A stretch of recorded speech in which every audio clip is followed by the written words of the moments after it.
Assalamualaikum warahmatullahi wabarakatuh. Perkenalkan, nama saya Amalia Afnirianti. Di sini saya akan menjelaskan mengenai penata laksanaan pada shock hipovolemik.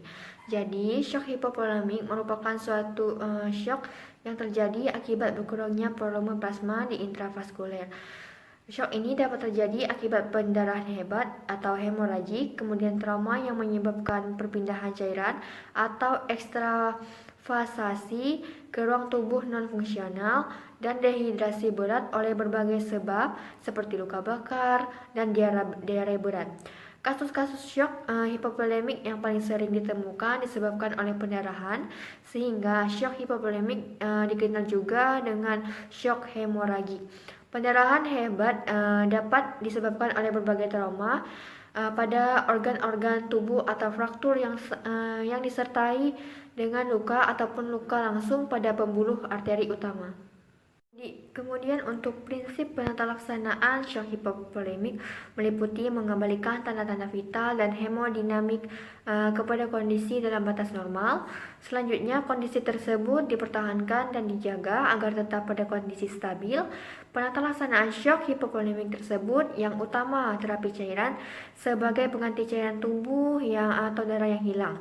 Jika ditemukan oleh petugas dokter atau petugas medis, maka penata laksanaan shock harus segera dilakukan secara komprehensif yang meliputi penata laksanaan sebelum dan di tempat pelayanan kesehatan atau di rumah sakit.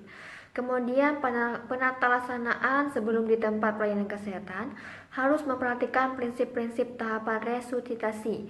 Dan selanjutnya, bila kondisi jantung, jalan napas, dan respirasi dapat dipertahankan, tindakan selanjutnya adalah menghentikan trauma penyebab pendarahan yang terjadi dan mencegah pendarahan berlanjut. Kemudian menghentikan pendarahan, sumber pendarahan, dan jika memungkinkan melakukan resusitasi cairan secepat mungkin. Selanjutnya dibawa ke tempat pelayanan kesehatan, dan yang perlu diperhatikan juga adalah teknik mobilisasi dan pemantauan selama perjalanan. Perlu juga diperhatikan posisi pasien dan membantu mencegah kondisi shock menjadi buruk.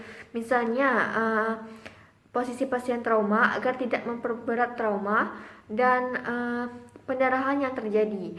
Pada wanita hamil sebaiknya dimiringkan ke arah kiri agar kehamilan tidak menekan vena cava inferior yang dapat memperburuk fungsi sirkulasi. Sedangkan saat ini posisi Trendelenburg tidak lagi dilanjutkan karena justru dapat memperburuk fungsi ventilasi paru. Kemudian pada pusat layanan kesehatan atau dapat dimulai sebelum harus dilakukan pemasangan infus intravena.